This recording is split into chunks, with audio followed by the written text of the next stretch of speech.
السلام علیکم ورحمۃ اللہ وبرکاتہ دوستو، امید کرتا ہوں آپ خیریت سے ہوں گے۔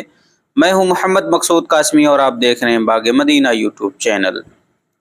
جمعیت علماء ہند کے صدر مولانا ارشد مدنی نے پارلیمنٹ میں قائد حزب اختلاف کی حیثیت سے راہل گاندھی کی تقریر کی حمایت کا اظہار کیا ہے، خاص طور پر تشدد اور نفرت کے خلاف ان کے موقف کی تائید کی، اس بات پر زور دیتے ہوئے کہ کوئی بھی مذہب اس طرح کے اقدامات کی حمایت نہیں کرتا ہے۔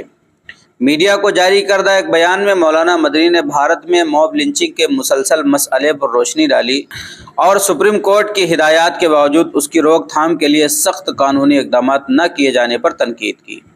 انہوں نے تشدد کے خلاف آواز اٹھانے پر راہل گاندھی کی تعریف کی اور امید ظاہر کی کہ دیگر اپوزیشن لیڈر بھی اس کی پیروی کریں گے۔ مولانا مدنی نے سیاسی منظرنامے پر تبصرہ کرتے ہوئے حالیہ انتخابی نتائج کو فرقہ واریت اور نفرت کو مسترد کرتے ہوئے اس کی وجہ اقلیتوں، خاص طور پر مسلمانوں کی طرف سے شعوری ووٹنگ کو قرار دیا۔ انہوں نے آئین اور جمہوریت کے تحفظ کی اہمیت پر زور دیتے ہوئے سیکولر جماعتوں پر زور دیا کہ وہ مسلم حقوق کے لیے جدوجہد کریں۔ JUH کے رہنما نے مخصوص حلقوں کی وجہ سے پارلیمنٹ اور اسمبلیوں میں مسلمانوں کی کم ہوتی ہوئی نمائندگی کی نشاندہی کی اور مسلمانوں کی نمائندگی کو بڑھانے کے لیے اس مسئلے کو حل کرنے پر زور دیا۔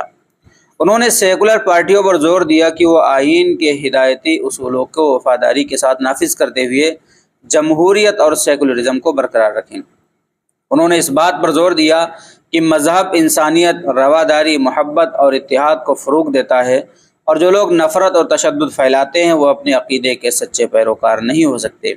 انہوں نے باشعور لوگوں سے مطالبہ کیا کہ وہ ایسے افراد کی مخالفت کریں۔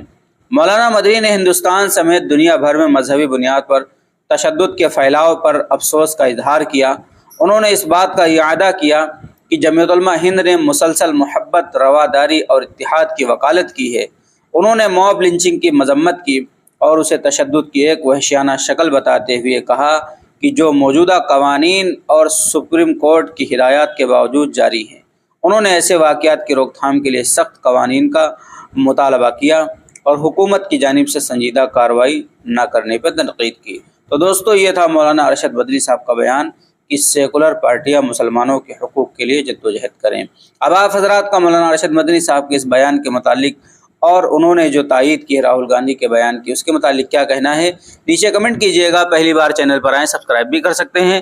چلیے دوستو، پھر ملتے ہیں انشاءاللہ جلدی کسی نئے ویڈیو میں۔ السلام علیکم ورحمۃ اللہ وبرکاتہ۔